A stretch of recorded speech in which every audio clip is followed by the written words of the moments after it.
ლაილაი წარმოგიდგენთ პროგრამას ინფორმატორი.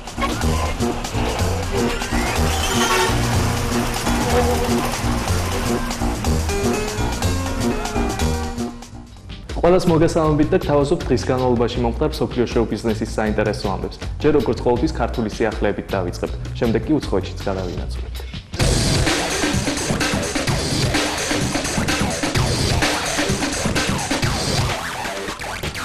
როგორც ჩანს, ჩვენს ქვეყანაში პოპულარობა და ნიჭიერება აღარაფერს ნიშნავს. სამწუხაროდ ამ ბოლო დროს მომრავლდა შოუ-ბიზნესის წარმომადგენლებზე თავდასხმა და მათი დაყაჩაღება, რაც იმას ნიშნავს, რომ საქართველოს ნებისმიერი მოქალაქის მსგავსად ისინიც კანონით დაუცველები არიან. იმედია, ეს პრობლემა მალე მოგვარდება.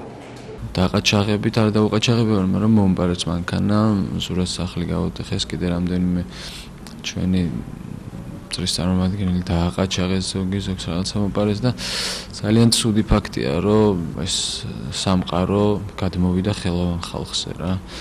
ეს არ ხდებოდა ადრე და მინდა აღვნიშნო, რომ არც შეიძლება რომ ხელოვან ადამიანს ესეთი ზიანი მიაყენოს. პირველი ფაქტი, რომელიც მოხდა, გამქურდეს მე, ანუ ჯგუფზე რაც მოხდა იერიშის დარტყმა, შემდეგ უკვე გურამიკოს მოპარეს მანქანა, ეს ძალიან სამწუხაროა და ძალიან ცუდია. მესამეჯერ გამქურდეს უკვე, პირველად იყო განცხადება შეტანილი შესაბამის ორგანოებში და არანაირი რეაგირება არ მოყვა, ანუ ვერაფერი ვერ იპოვეს და ამჯერად არ ჩავთვალე საჭიროდ, რომ საერთოდ განცხადება დამეწერა და რომელიმე თქვათ იგივე ორგანოებისთვის მიმართა, იმიტომ რომ დარწმუნებული ვარ, მაინც ვერ იპოვიდნენ და აქედან გამომდინარე ეს ძალიან ცუდი ფაქტია და ძალიან მწუხვარო საერთოდ ესეთი რაღაცა ხდება. ხო, მეც ვიყავი მსხვერპლი, მიმსხვერპლა ერთ-ერთმა ყაჩაღმა, რომელიც თბილისელი არ იყო, იმიტომ რომ ესეთი აქცენტი ჰქონდა, არა თბილისური და იყო ძალიან ხანდაზმული მამაკაცი და ვერც კი წარმოვიდგენდი თუ შეეძლო რაღაცა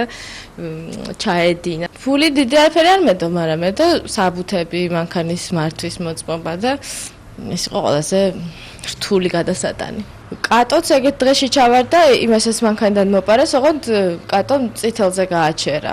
და სანამ წითელზე იყო გაჩერებული, მოვიდა ორი ტიპი და ააცალეს ჩანთა მანქანიდან და ჩანთაში ედო მთელი თავის სიმდიდრე.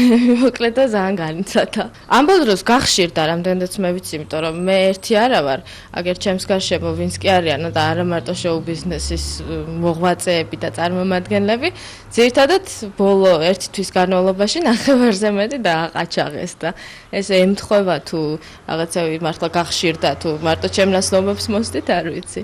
ჩვენც იგივე ხალხი ვართ, როგორც ჩვეულებრივი მოსახლეობა, ხო, საქართველოსი და ძალიან ცუდი ფაქტორია და აი რაც მთავარია მინდა ვთქვა, რომ აი მთავრობამ პირველ რიგში აი ამ საკითხს უნდა მოუაროს, რომ აი მე მახსოვს კომუნისტების დროს აი დადიოდნენ მორიგეები ღამე და ყოველთვის სიწყნარე იყო და ეგეთი ცდელობა არც არავის გაუულია თავში რომ რაღაცა მომხდარიყო.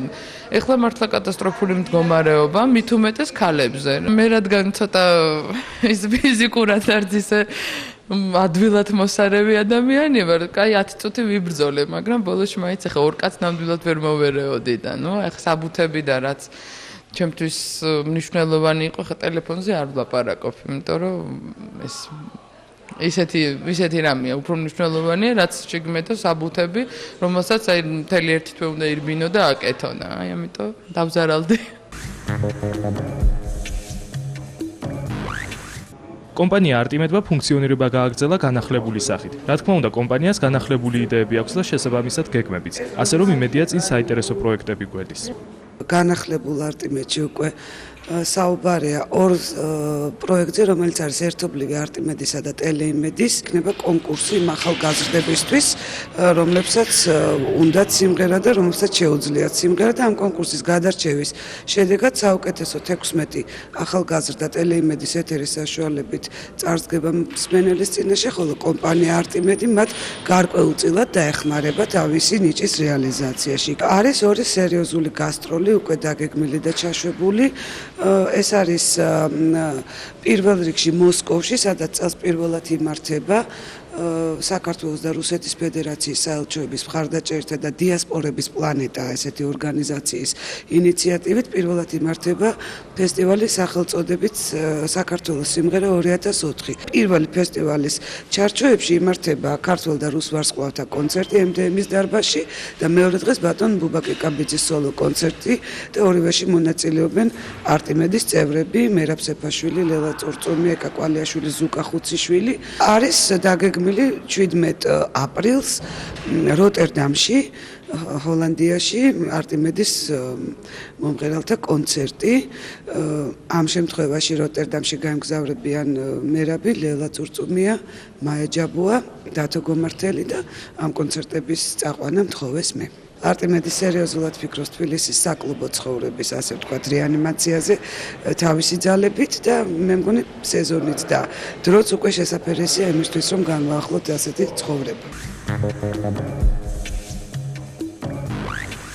უკვე მრავალი წელია, რაც ფილარმონიის დიდ საკონცერტო დარბაზში წარმატებით მიმდინარეობს გახმაურებული შოუ სახელწოდებით იუმორინა. გამონაკლისი არც წელს იქნება და იუმორინა 2004 განახლებული პროგრამითა და რეპერტუარით წარსდგება მაყურებლის წინაშე. შოუში 30-ზე მეტი მონაწილეა, მათ შორის ესტრადისა და შოუ ბიზნესის ბევრი ცნობილი და პოპულარული წარმომადგენელი.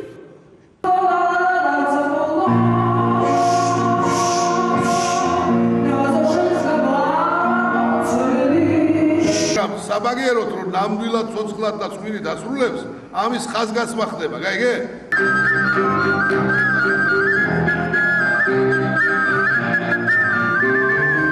ათქვამია, შენიერან შენივტერიაო. გამამჯიდა ხალხს რომ პირდებოდი, ეს იქნება თქვენი პრეზიდენტიო. გაოცებული ვარ პირდაპირ.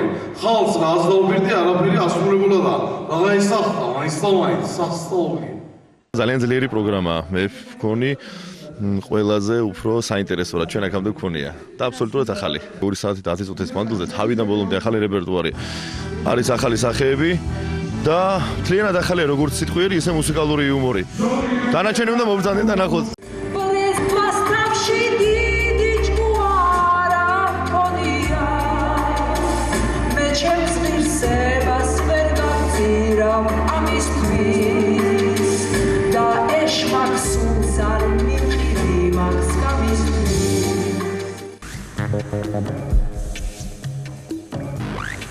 $27 მარტს აჭარო მიუზიკ-ჰოლში DJ ბრაიანის სეტი გაიმართა.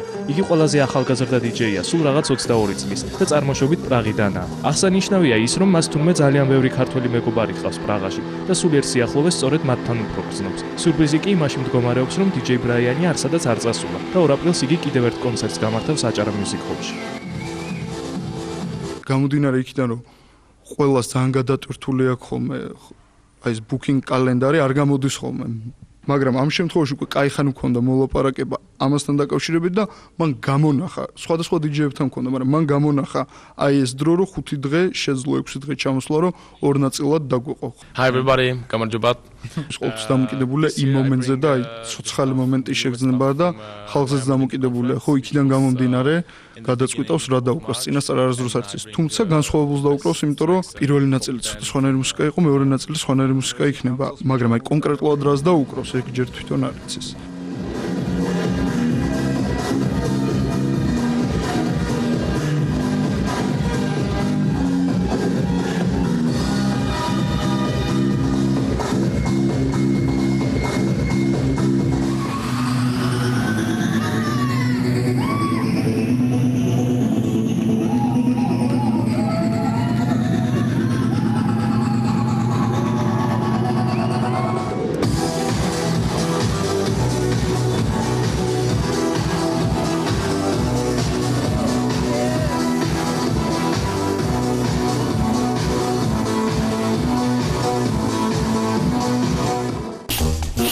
ლაილაი წარმოგიდგენთ პროგრამას ინფორმატორი.